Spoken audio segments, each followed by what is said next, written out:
It's just so heavy. I'm telling you. Yes, I apologize in advance. The logo behind me is usually the Brewmance logo, and it weighs 80 pounds for me to put it over that thing. So I apologize. I did forget that. Rob Hunter, Mike Russell, thanks for hanging out with us. This is in other news. Let's start tell the with story of the table real quick, because I want to give you credit before we get into that. What's up, buddy? Secret Service coming up here just a second.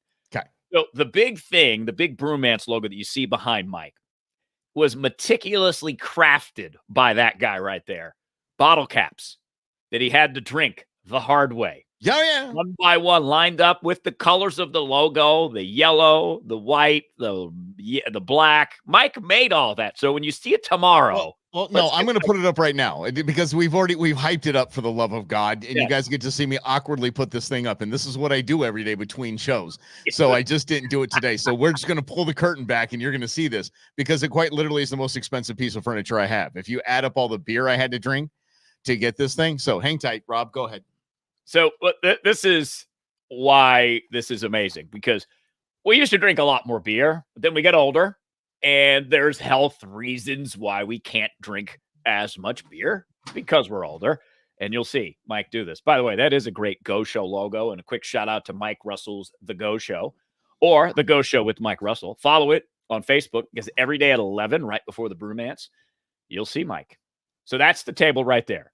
So look at all those color coordinated, and look at the fact that he was able to take the B in bottle cap form and trace it with the bottle caps. That right there, my man, Mike Russell, is an artiste. Oh, man. You got your workout in for the day. Out of shape. I worked out before the show, for the love of grief. Holy mackerel. It was like, did that look as awkward as it felt? Because I felt like I was attempting some Cirque du Soleil stuff right there. And it wasn't bad. We did get to see your tattoo as well, which was kind of cool. Oh, okay. Yes. Bison one side, owl on the other, little hummingbird in the back, dog paw. You know, when you're the outdoor guy, you got to have your outdoor tattoo. Well, I've already moved on to the right arm, so we're figuring that out. Left leg, right arm, kind of the vibe. Yeah. Okay. Well, it took me 50 years. Before we get all to this, there's plenty of news and analysis to get to. I've heard from just about everyone that has one tattoo that you get addicted to getting tattoos, even though the process is painful and it seems horrible. Is that true, Mike Russell? Now, I didn't think I would love it this much. I didn't think I'd look at my leg and go, dude, we had Will Payne, Trippin' Ink in the West Valley. I mean, the guy his realism is just insane. And I'll post pictures for you. I mean, it's just he did an owl, a bison, hummingbird, and he does this all just freehand. It's so damn impressive. So I look at it, I'm like, damn, I have art on my leg. It's fantastic. Thanks, Brendan. Appreciate you, buddy. Yeah, been working on them calves. Yeah. At least he hasn't had calf implants yet. And Scott is right. Tats are like Pringles. You can't just eat one Pringle. Seriously. Yeah, my girlfriend's talking about getting a whole back thing. I'm like, holy, okay. Let's gonna relax here. I have none. I will remain none. Yeah. And I was that way for a long time because I didn't have anything I wanted to put on me. I was like, I don't really want to. Then I was like, you know what? I found out what I wanted. I started with that Celtic, because Celtic, I didn't want anything else to be culturally appropriated. So I figured, my Scotch-Irish background, I can throw a Celtic name. So I did a Celtic knot dog paw. And then from then on out, I'm like, I'm covering that leg. And my legs never get tan they just never get tan. So I just color them in. There you go. Tattoos for days, baby. Color them in the old school way with ink. Let's get to the Secret Service nonsense. It was too short of a clip. I just didn't even pull it. Lester Holt, and we'll get to Lester Holt and Joe Biden in a bit here as well. But Lester Holt asked Joe Biden if he had spoken with the head of the Secret Service, and Joe Biden said, yes, I have spoken to him. It's a female, but okay. By the way, a female that your wife essentially hand-picked for you. So the newest excuse as to why we did not have a sniper on top of that building, come to find out that building was where all of the police and everybody was. The reason why we didn't have that was because it was a safety issue, because the roof was sloped. The sniper that took it might have been maybe 5 degrees. I mean, but the sniper that actually took the kid out was on probably a 12 or 13 degree slope. So this gets weirder by the day, and this chick just keeps digging her own hole. Well, to me, it just points out This is the latest bubble for me. The Secret Service was like the last bubble that I had, that there was a professional government organization that did its job and did it really well. Obviously, at the very least, you cannot say that. And the more they treat you like you're stupid, the more stupid that they are. Because if that's the excuse, it gets even better. You know, this dude was on the roof 3 times. Yeah. 30 minutes before he started shooting, he went up on the roof. He's looking around. Maybe he didn't go up to the roof 3 times, but he was around that area 3 times. Sitting with his phone. Yeah, so he's doing his thing on his phone. So this may have been a kid who was like, oh, I just went to the gun range, got my rifle in my car. Oh, I heard the president's having a rally. Let me drive by and take a look. And he goes out and he walks around and he's unimpeded looking at his phone. So he's like, I'm going to take it up to the roof. So he takes his rangefinder and he gets up on the roof and he's looking like this, right at the president of the United States, former president of the United States. Nothing happens. Snipers, the ones that Mike just talked about, had him in the sights then.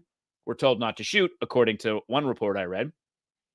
He gets down, the crim now, the would-be assassin, off the roof, comes back later with his rifle bag, climbs up the ladder again, or the air conditioner, or whatever it was that he got up there. There's a ladder, he unzips the bag, takes the rifle out. Some cop comes up, does this. This crim now points his rifle at the cop, then kind of rolls over, I guess, and just starts shooting. Yeah. And it gets even better, Mike, because I just read moments ago, a couple of weeks back, 3-4 weeks back, 7 weeks back, whatever it was, the Secret Service started to take seriously an Iranian plot to assassinate President Trump.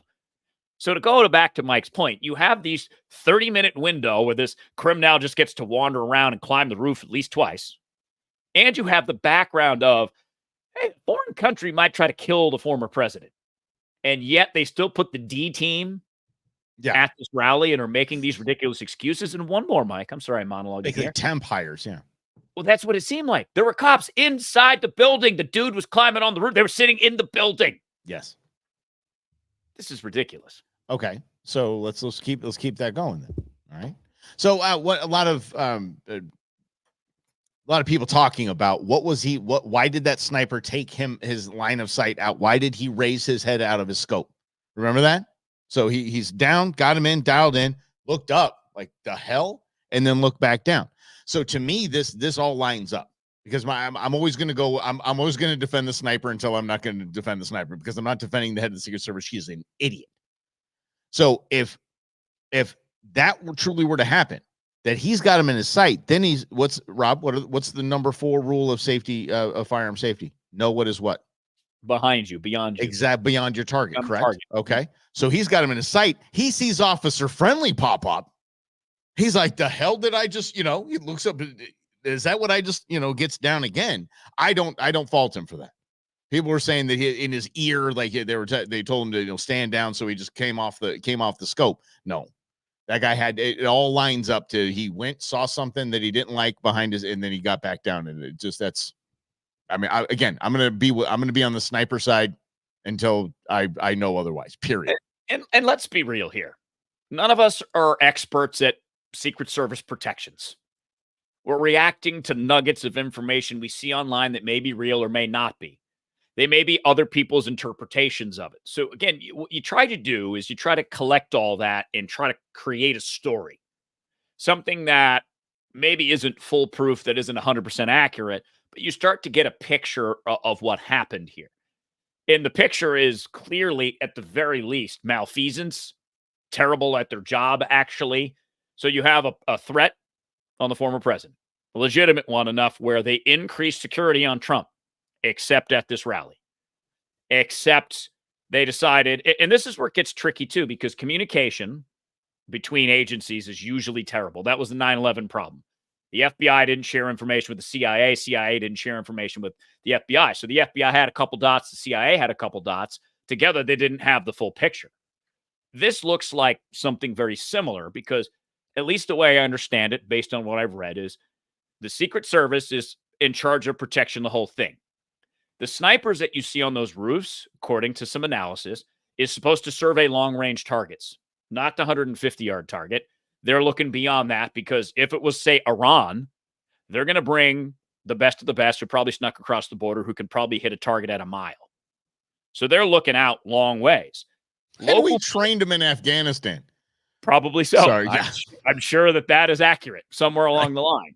Yeah. And then what the Secret Service does is say, okay, we're going to take now the perimeter. So we're going to watch the crowd. We're going to have people in the crowd looking at the crowd. We're going to have people around the stage that you saw to protect the president. Keep an eye on the crowd as well. That 150 range is local law enforcement.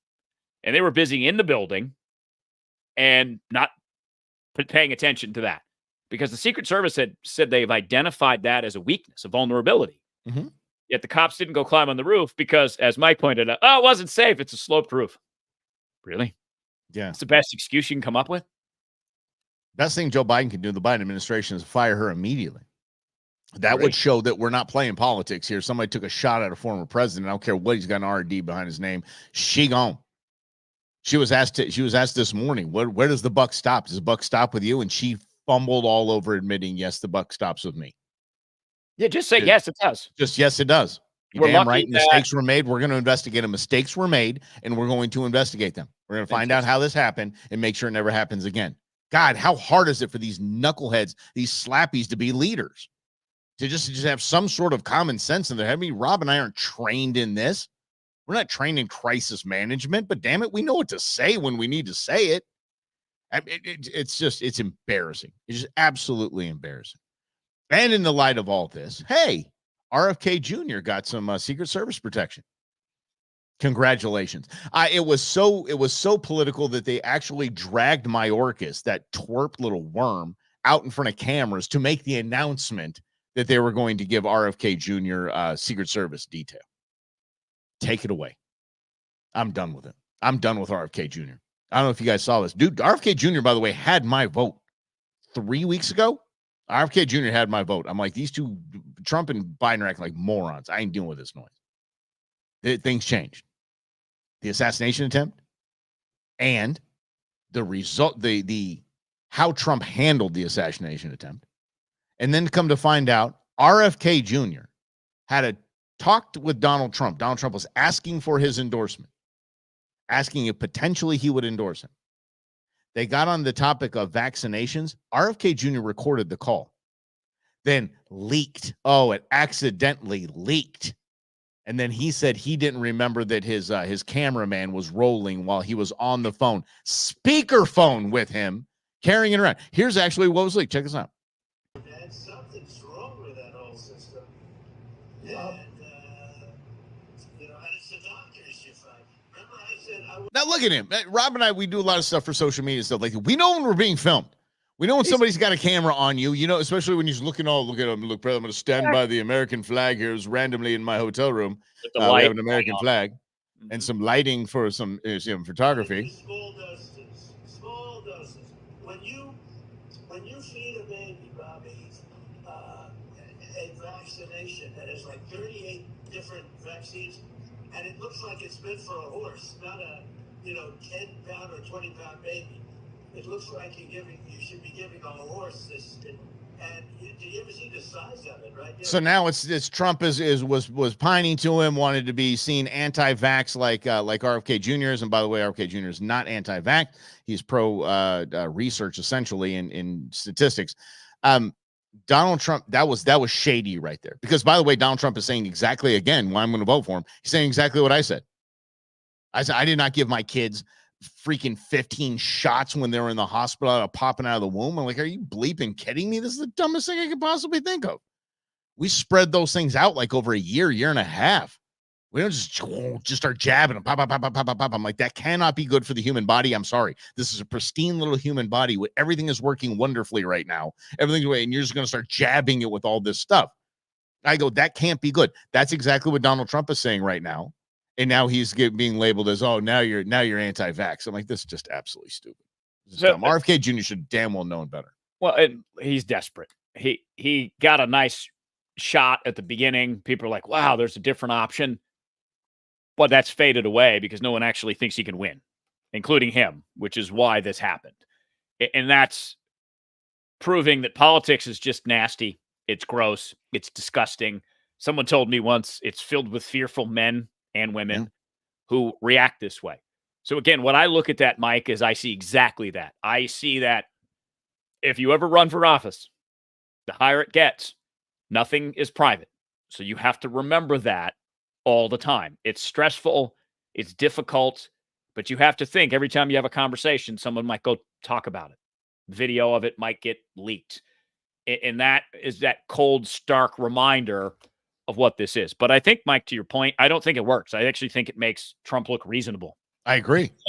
I agree. It wasn't meant to. It was not meant to make Trump look reasonable. It was meant to be an attack deal, and it was shady. It was Kennedy-y, and I just didn't. Oh man, that just didn't sit well with me. He'll probably still get a cabinet position. He'll probably still be, or at least asked to. I think Trump. Robert Kennedy Jr. Yeah, They're not going to approve any new drugs. So he actually went out. He took to Twitter, Robert Kennedy Jr., and apologized. Shut up. Damage is already done, dude. You've already done whatever damage you thought you were going to glean from that is already been done, and that's just a shady move. Just, oh, gee, Mr. President, I'm really sorry. I should have told my cameraman to stop filming. Or here's what you should have done. Realized your cameraman was still filming, said, oh, okay, whatever, and not posted it. Delete the footage. Yeah, thank you. Or not even delete the footage. Just don't go to, no, put this on social media. Oops.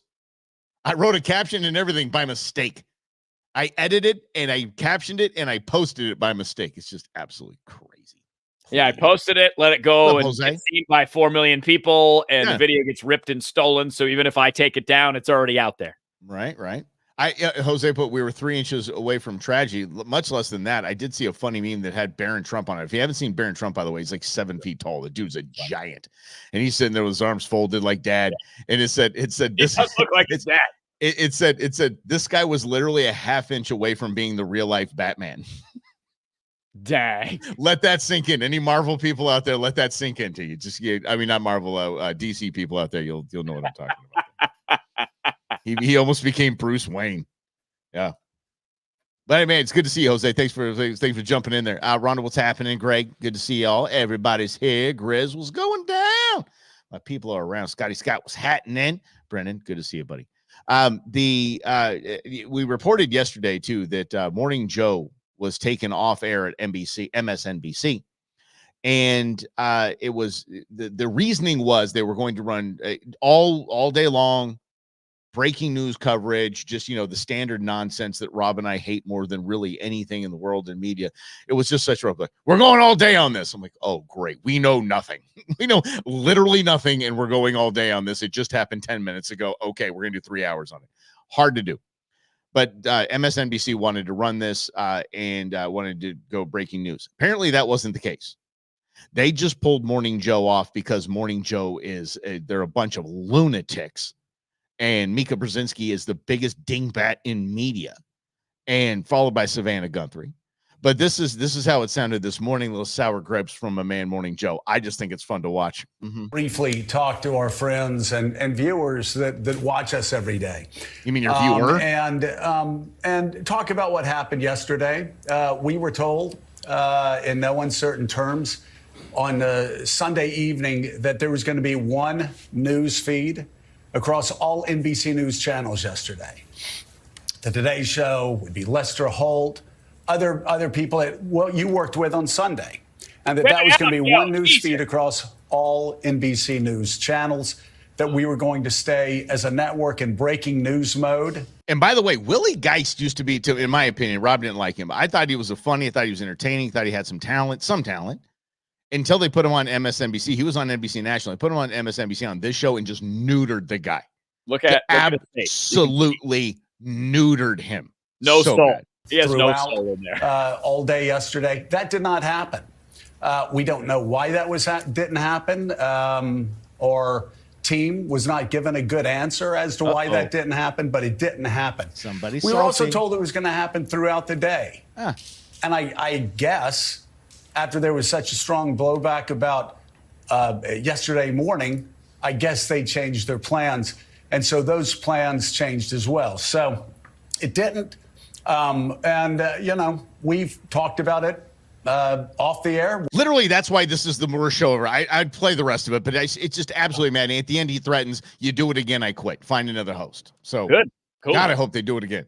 Yeah, I mean, put Joy Reid in the morning, and then maybe you can add Russell and Hunter in the afternoons because I don't want to get up early, and we could I add am some not balance. going on MSNBC. I do have standards. I do. Hey, I will man, if not they're go on paying MSNBC. $1 million a year for each of us, I'm like, all right, I'll do an afternoon show. Oh yeah, how about those two slappies? Remember the hashtag Me Too thing and all that, and women, pay inequality and all that. Someone asked Mika why she makes less than half of what Joe makes, sitting right next to him every day. Why? And she goes, "It's just an honor to be on this show. That's it. It's just my honor and privilege to be Unless I on this married show." him, I get access Yeah, to it. well, yeah, exactly. I want him to make more money. It's fine. But And see, yeah, go ahead. that is a show, Morning Joe, that doesn't prepare. You can No. tell. He didn't even think about what to say, because if, say, Russell and Hunter got preempted by something and the company that we worked for let us say something, it would be a lot clearer and a lot easier to understand where I was coming from and where Mike was coming from versus that. I have no idea what his point was. And it's horrible communication. And Yes. it's just a bitter guy who probably wanted to be a congressman and achieve higher office, but just isn't that skilled.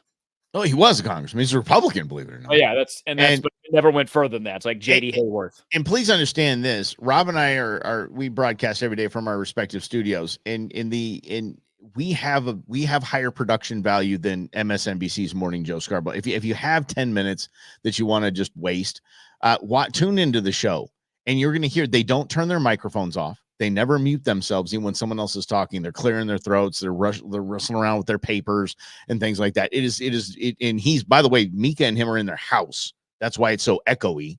They didn't even go into a soundproof room in their home. It's just amateur hour. The entire show sucks, and that's why MSNBC was like, this is a pretty important morning, Monday morning after an assassination attempt. We're gonna go ahead and just pull these guys because they're idiots.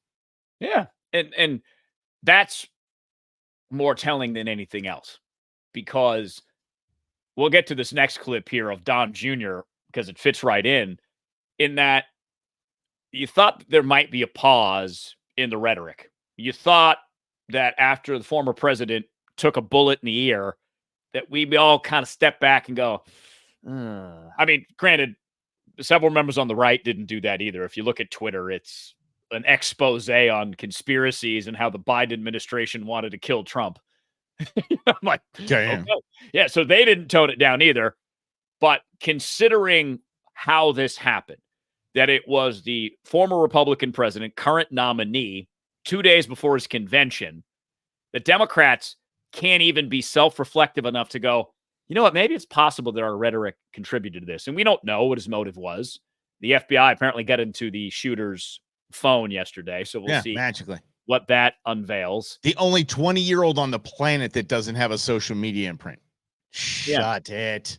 So convenient. The whole thing reeks. And by the way, the theory kind of that he was coming back from the range or something like that. And he had explosives in his car. There was actually rigged to a remote on him, they say.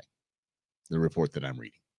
So this is very well planned out. And apparently everybody just kicked the doors open for him, said, okay, kid, there you go. It was planned out, but it really, I mean, he had to all right, I'm going to go do this. But the fact that he got unfettered access for 30 minutes, he climbed the roof and then came back down and went back out. It had to have surprised him. It had been like, this is 100%. That damn easy? And he come back down. He's like, oh, crap, I forgot my coffee in the car. Like, I had a Snapple in there, damn it. And he wanted to get that hot. So he went back to his car and grabbed a sandwich. He's sitting there just playing on his phone.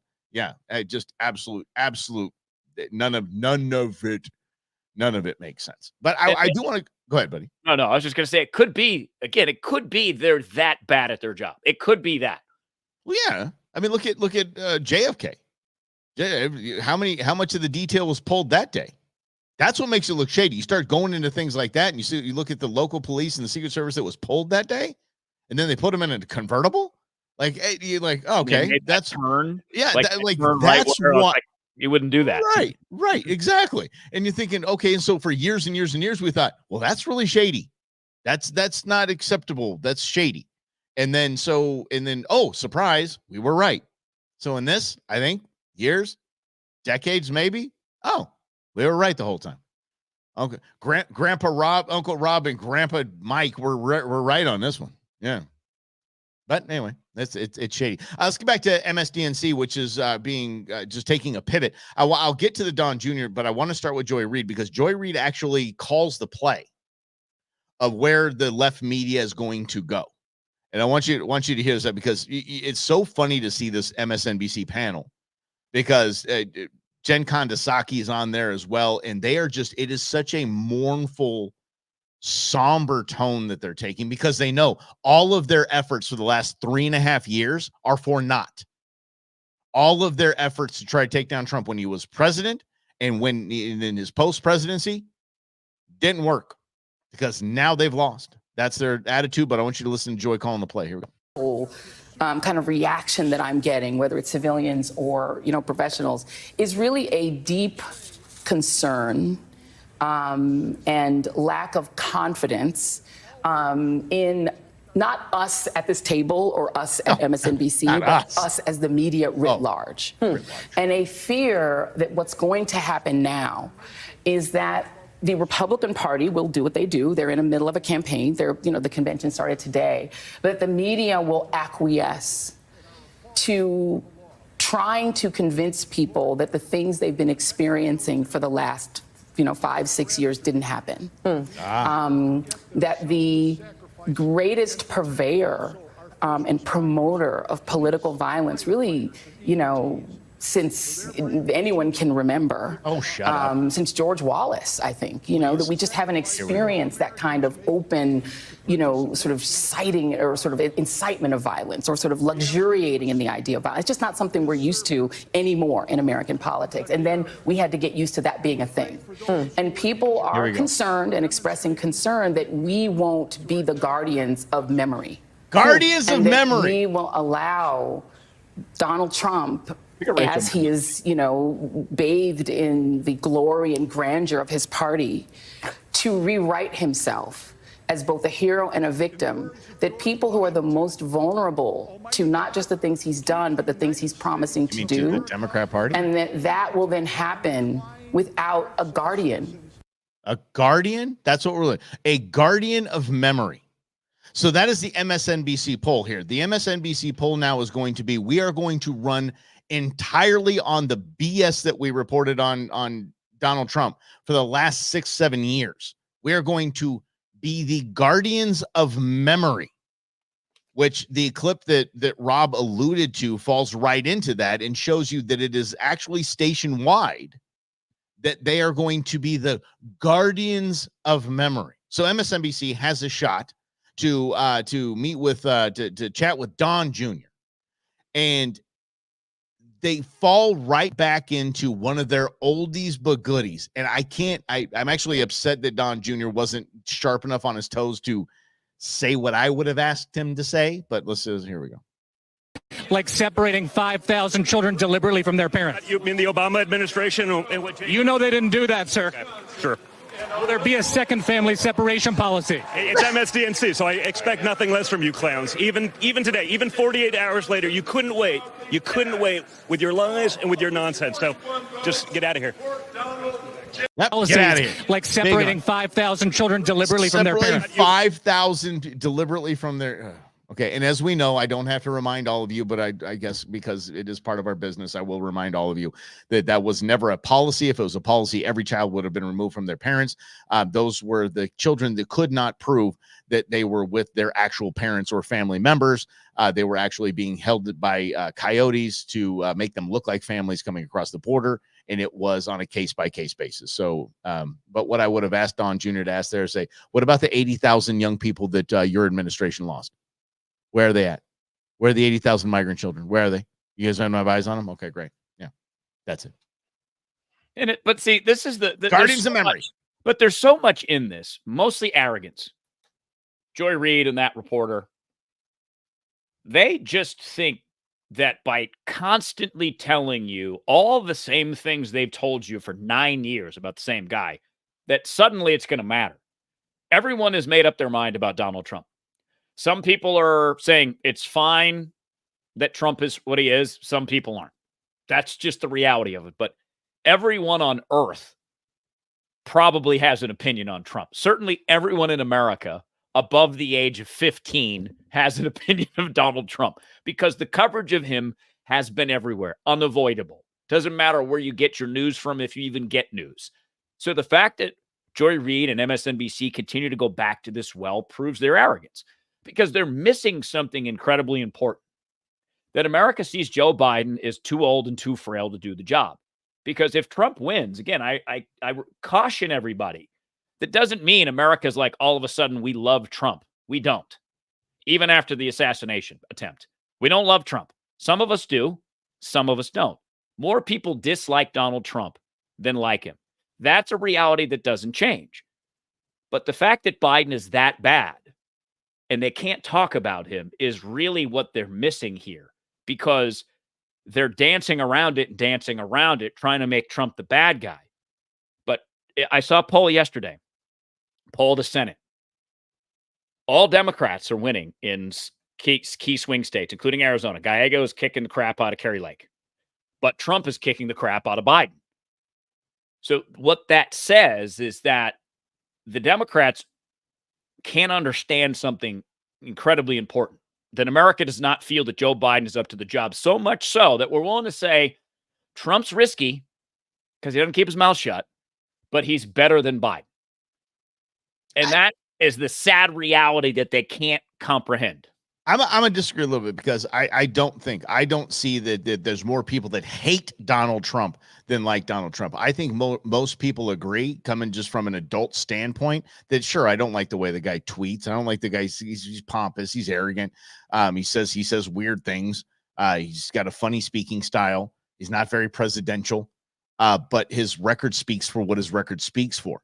I think that the majority of voters, and I'll get to what MSNBC is doing here in a minute, but I think the majority of voters are going to vote with their current standard of living is what they're going to vote for. And it's they can get past that because they know what their standard of living was during Donald Trump's presidency.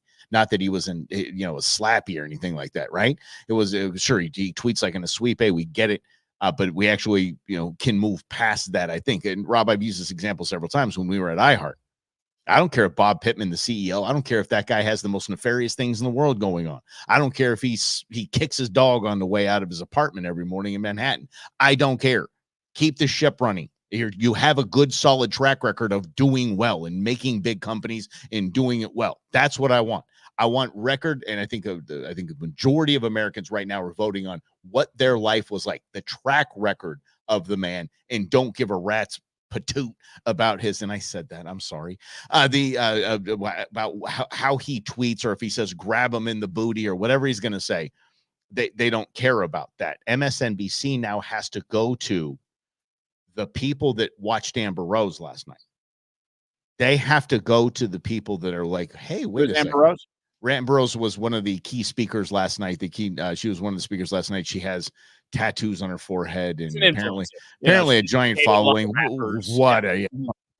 She's basically she's Kardashian demo.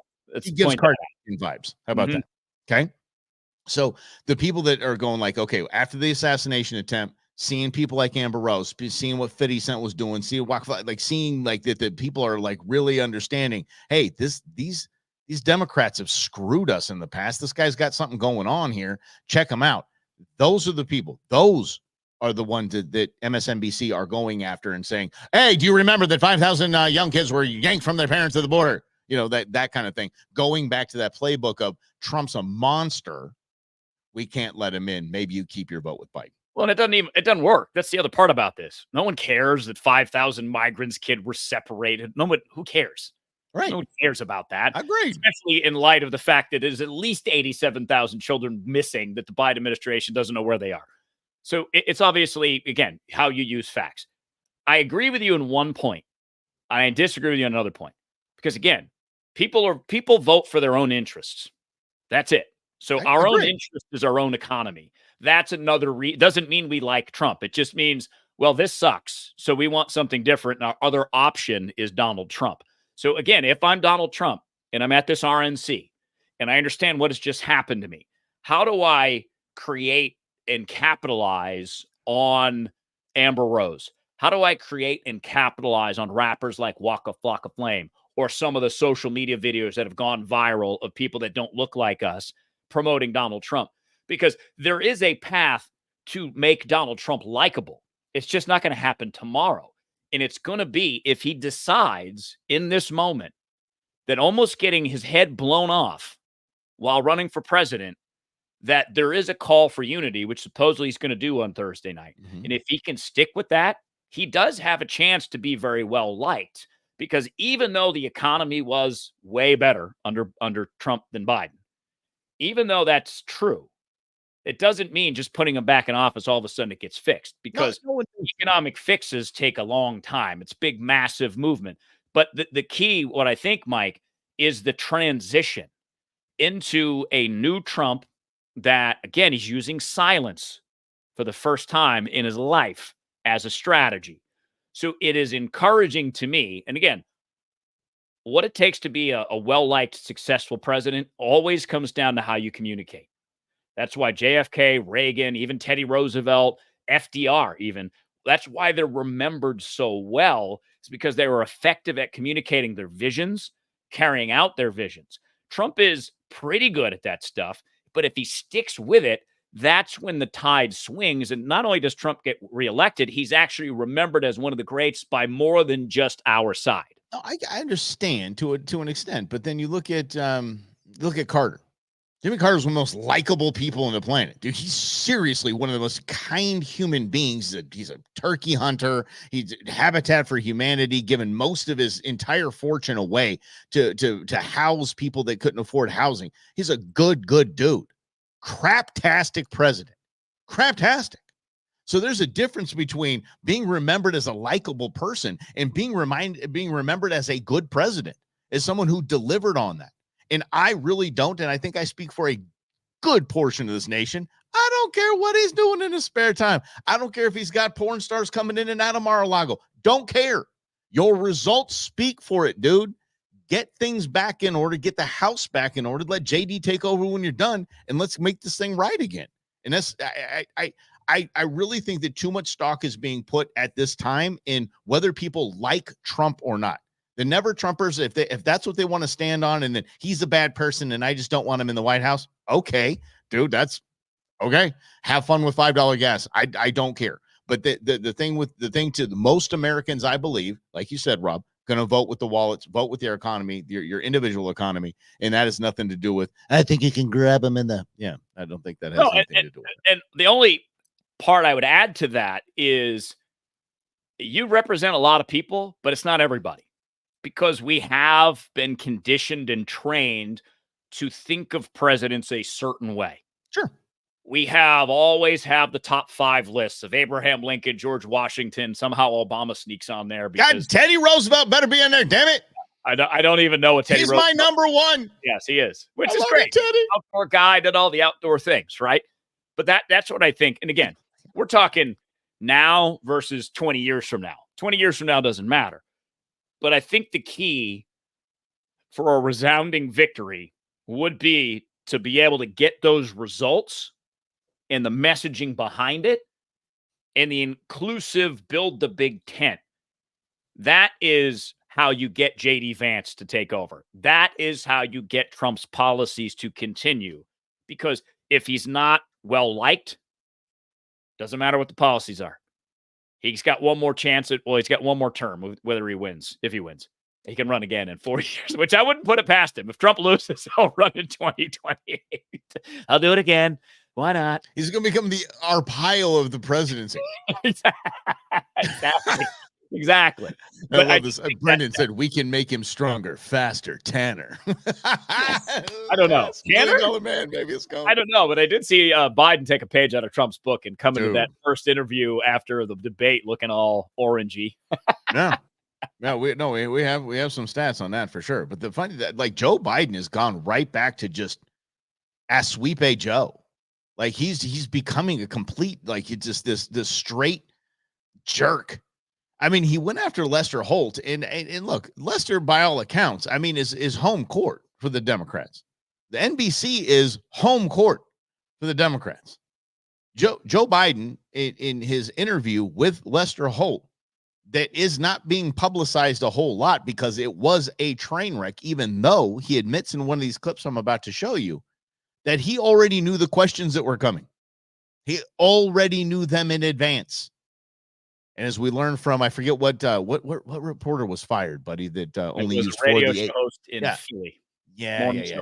Only used 4 of the 8 questions that were to be asked. And then there's another interview that was edited to take out Biden's stumbles at the request of the White House. I believe that was in Milwaukee, where the RNC is.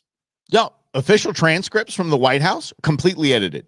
Mm-hmm. Official transcripts take out all of this. And it was funny because a friend of mine, a very liberal friend of mine, part of the liberal tribe, he was talking about the debate, and he said, okay, I understand. He didn't look good. Didn't look good. He didn't look good. But if you read the transcripts, which I have, and he's an attorney, I'm pretty sure he did, nerd. He read the transcripts from the official transcript from the White House. The White House made that look like didn't even happen. The White House transcripts are making him look just like he was right on his game. No stumbling, no fumbling, no bumbling. It's just absolutely. That's KJP for you. Karine Jean-Pierre, the communications director, who is about as good as the Secret Service when it comes to communication strategies. No, I mean, if her ego, I don't know. I was about to say, I don't know how she can look herself in the mirror in the morning, but good Lord, does she love her some her. Woo! Walking in history every day, Mike. That's what she says. Every day. Every single day. All right, let's see if I get the right one. They both look the same, so I'm just looking down and seeing which. Hopefully I got the right one. Let's give it a shot. Said he's giving you a chance. Nope. Okay, here we go. Ready? This is the one where he's a arrogant little. This is the beginning of the interview. Here we go. President, it's always good to talk to you. Good to see you. Thank you for making some time for us. Sometimes come and talk to me about what we should be talking about. All right. Okay, the issues. Always happy to talk. Dude just admitted he knows everything that's coming to him. Next time you come, how about right out of the gates? Next time you come, how about we talk about something that's important, like the issues? So he knows everything. He knows Lester Holt is not going to talk about the issues that he wants him to talk about. He already has a pre-planned script for this whole thing. I think the number one issue in America is what happened to President Trump on Saturday. Amen. I mean, seriously, you don't think that's an issue, Mr. President? Oh, because it makes you look bad talking about it. Now I get it. Yeah, Lester tells him, "Hey, do you want to get back on the horse?" This is where it just gets derailed. Check this out. Let me redeem yourself. Basically, here we go. Mr. Trump has said he's giving you a chance to redeem yourself. Basically, the idea of engaging in another debate. We're going to have another debate. Yeah, you're going to have one in September. And he is orange, by the way. You're right. He is taking it. He's going. He's way on the books. Would you be open to doing one in the next few weeks? I'm going to debate him when we agreed to debate. Yep. And I'm going to debate him in September. But if the opportunity came up to do one between now and then, is there a sense of wanting to get back on the horse? Uh-oh. You made Grandpa mad. Oh, poor Lester. Here we go. Here we go. I'm on the horse. Where have you been? Where you been? I've done 22 major events. Oh. And thousands of people. Thousands. Overwhelming crowds. Overwhelming crowds. He is turning into Trump. I had the biggest crowds. My ever. Administration has had bigger crowds than every other administration. Look at me. I look like Donald Trump. I'm going to start talking like him, too. They're there. They love me. They love Joe. Sleepy. No, I'm not Sleepy Joe. Sleepy Joe. A lot happening. I'm on the horse. What I'm doing is going out and demonstrating to the American people that I have command of all my faculties, that I don't. Literally, the president of the United States said, I'm going out and just demonstrating to people that I'm in command of all of my faculties. Who? Which people? What are you talking about? But this is where we're at. A president of the United States, I have to show people that I'm in command of all my faculties instead of I'm going to make sure that people know that my policies are this, my policies are that, and they know, oh, Lord. I don't need notes. I don't need teleprompter. I can go out and answer any questions at all. And I stood there when NATO was in town. I stood there for an hour and answered questions. Wow, an hour. Lester Holt was dumbfounded. That's his fourth press conference Biden's done in his almost 4 years in office. Come on, Lester. Set the vacation record by miles. Set the vacation record. Yeah. Ridiculous. Did you see Donald Trump? Did you see the caddy that was tweeting about Trump's round yesterday? Did you see the caddy tweet that he sucked that 20-foot putt? He goes, unlike the left, I don't miss. That dude is a G. But yeah, but that's what he's going up against this. I mean, look, y'all know I was leaning hard to RFK Jr. I was like, okay, this guy actually, and I'm just getting ticked off at this whole Trump thing and all this, and he just keeps getting in his own way. And then he started to kind of get it when he hired his new campaign team. That I'm like, okay, I'm back on the Trump train. I'm not lying. How he has handled this assassination attempt is I'm damn captain of the Trump train. Let's go. I'm the conductor. Ooh, let's go. You see the meme that said the levels of Trump support 2016. It was like, oh, cool. 2020, it got a little bit more crazy. Now it's William Wallace from Braveheart. Like, yes, let's go. Yes, exactly. Well, and I think that this is why I get back to this momentum. Momentum is massive in politics. It's how you capitalize on this momentum. Because obviously we know how we feel about Biden, not just with the economy, but how he is as a president, as in he's not really a full-time president. Maybe he has 6 good hours a day with a nap, which means he has about 4 hours of good productivity a day. Fine. I'll give him that. However, this is not a job that you can do in 4 hours, a day. Yeah. This is the 24/7 job, and the job of the president is to say to the American people, I'm here 24 hours a day, 7 days a week until my term is up. Maybe I get another one. Maybe I don't. Look, I've done 22 events. Yes, out of desperation. You really think I'm stupid and that I'm falling for your nonsense? And this gets back to this communication strategy, Mike. Joy Reid, the MSNBC reporter, Joe Biden. They think they can just tell people that they're stupid and what they're seeing isn't real, and people will believe them.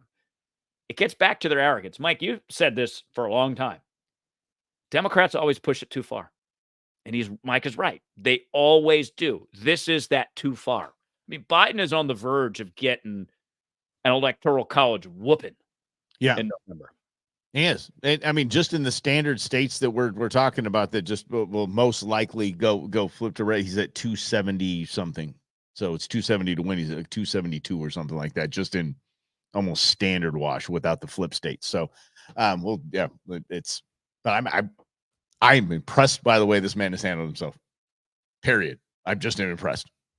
And by the way, those that are screaming setup, like the shot was planted to his ear. You have never shot a firearm if you think that that's possible. That's way too risky. Sorry. No one's sorry, guys.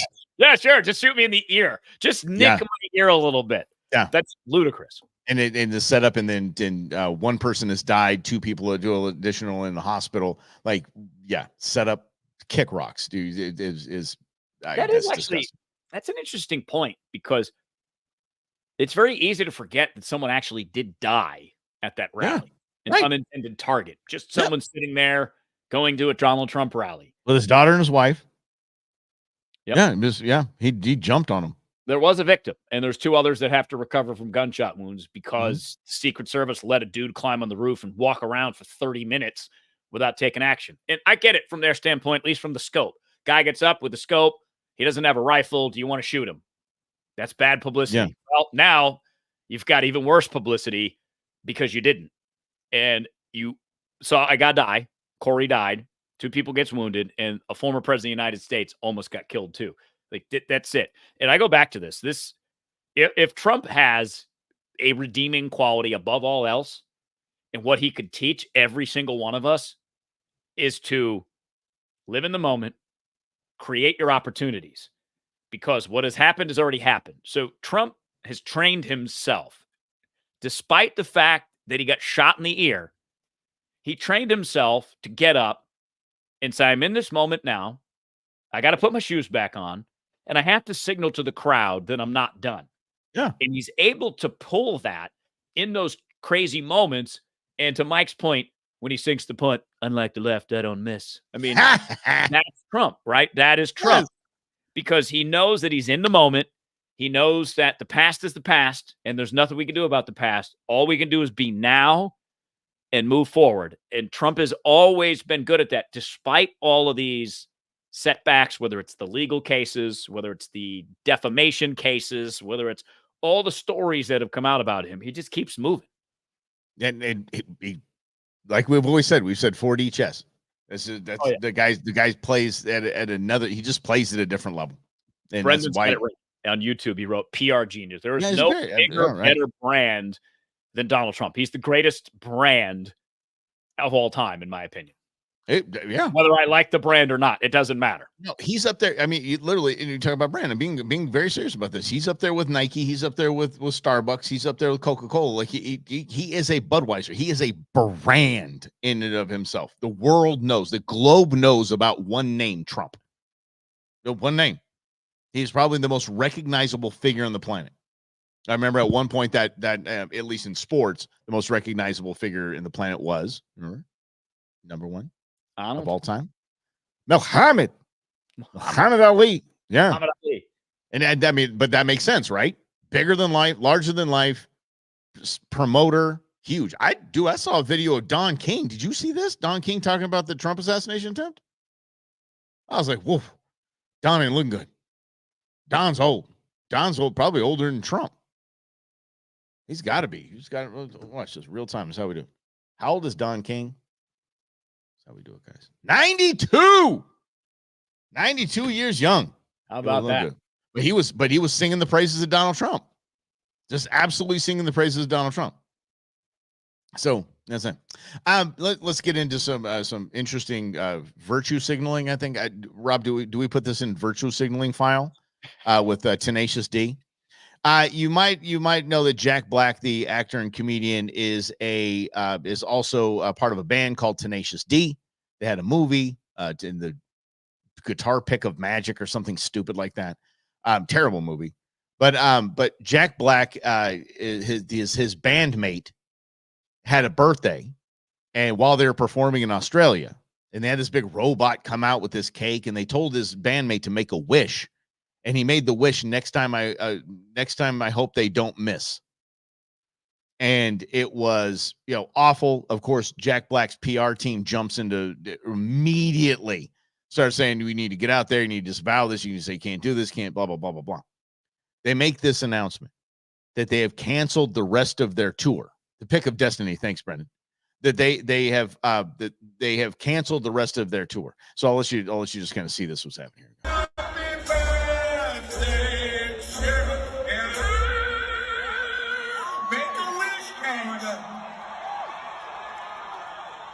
Don't miss Trump next time.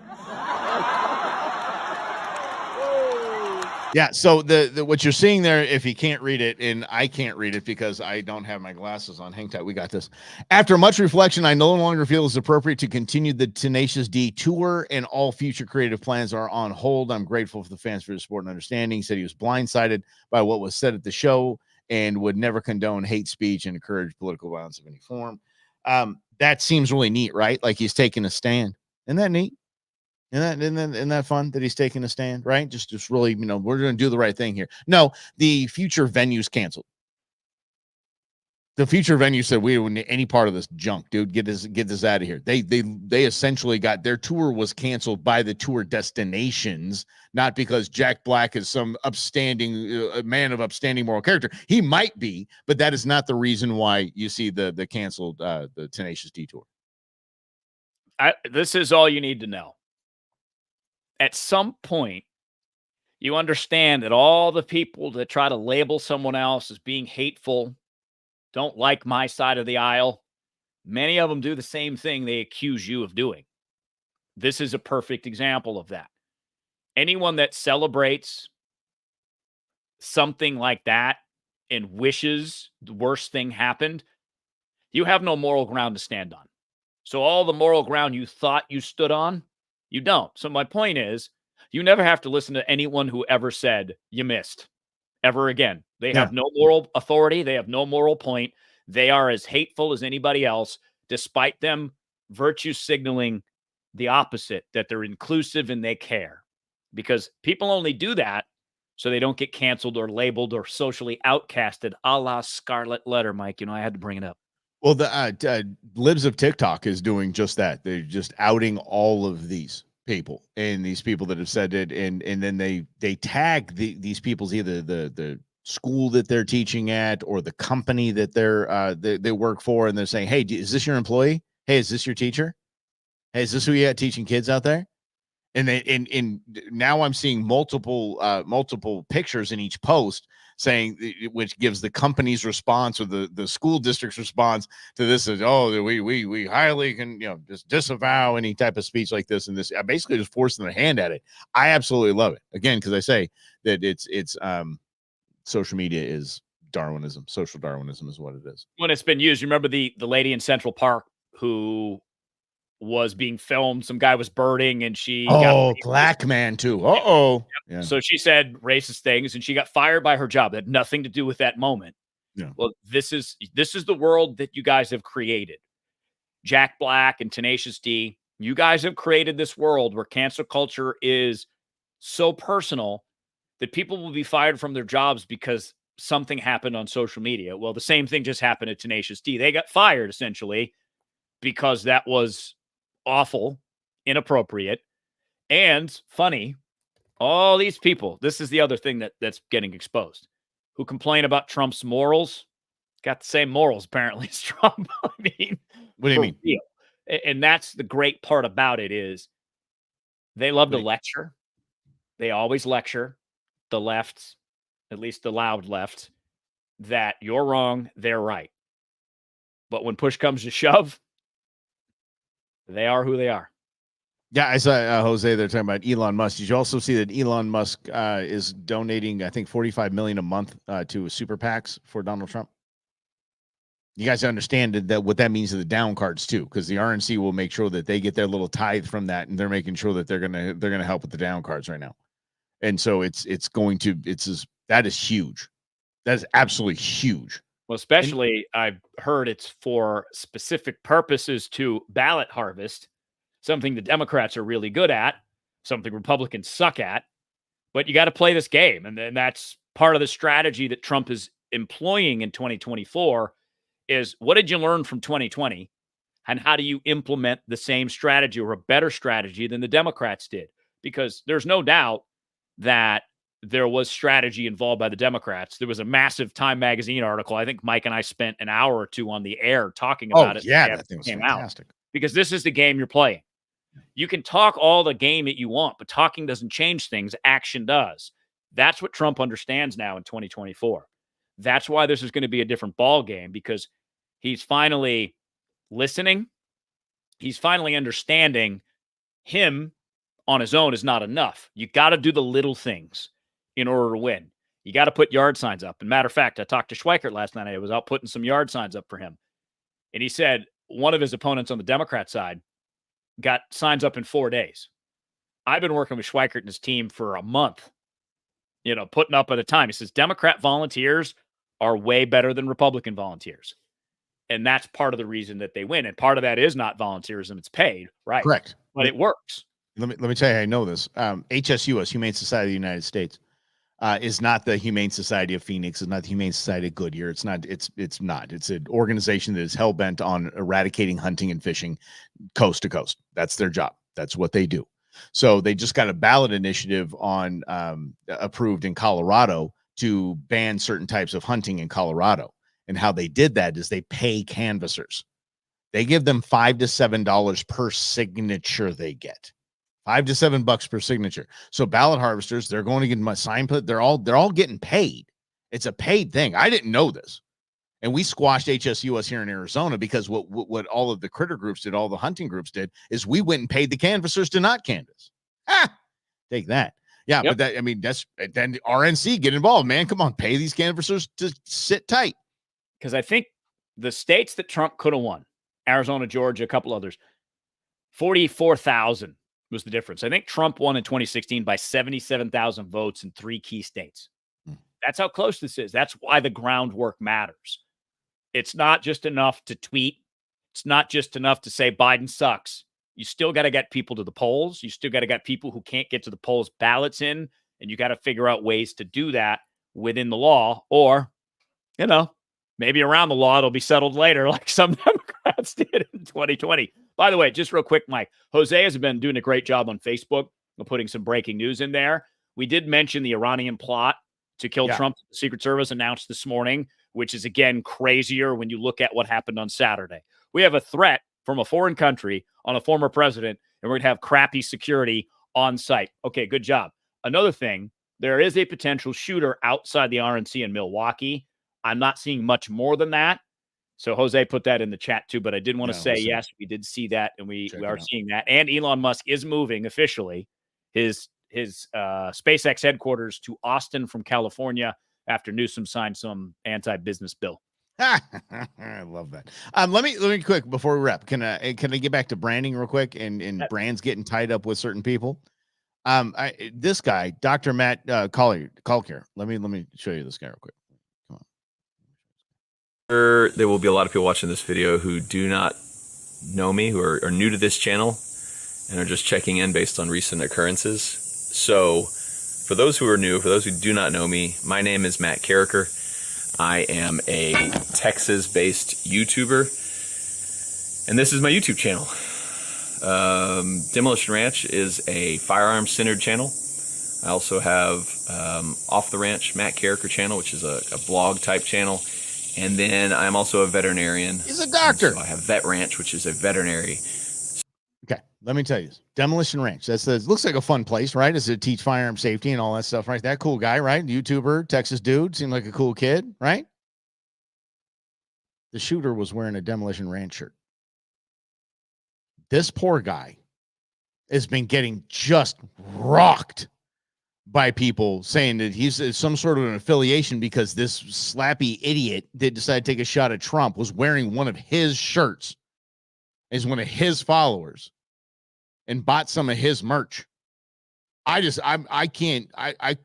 heart just went for some reason. I'm sorry to bring this up, Rob, but it's just such a, I can't believe being in that. That's like somebody wearing a Russell and Hunter shirt while they go out and try to kill Biden. You know what I mean? Like, it's like, whoa, hold on. Dude just bought a cool shirt that we made. Oh, crap. Yeah. Yeah. So anyway, I went and support him. I'm like, let's buy some merch from this dude. Let's help him out. This guy is getting his butt kicked right now as if he had something to do with it. So, and this is, again, there's something going on with the ubiquitousness of social media that really is impacting people's emotions in a negative way and causing those emotional reactions to come forward. Obviously, that YouTube channel has nothing to do with what happened on Saturday. Yeah, exactly. Any rational human being can understand that. However, very rarely when we're online are we rational.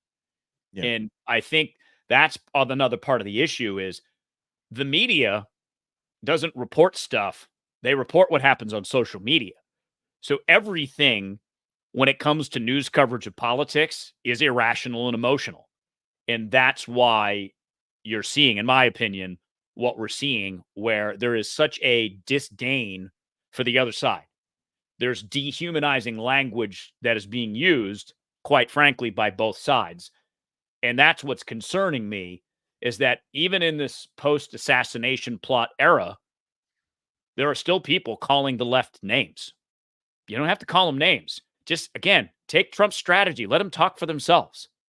You don't have to opine on everything that they say because it doesn't require an opinion, because their reality is being exposed, that they're hypocrites, and they're, in many cases, okay with someone taking shots at President Trump. I want to still call them as sweepies and slappies. I'm gonna. I know I can. Damn right I am. Gotta be me, baby. Yeah. Oh, natural. And I ain't talking about going out and capping them. Just calling them idiots. Nobody's a threat. There's no like. You don't have to call them idiots. They already are idiots.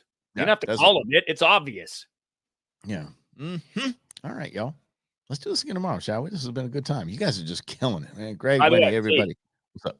Jose, Lynn, Rhonda, invite a friend in. Just one. Yeah. Pick one and say, hey, tomorrow at noon, what are you doing? I want you to join Russell and Hunter. Because go back to that point, the branding point, to go back to this point.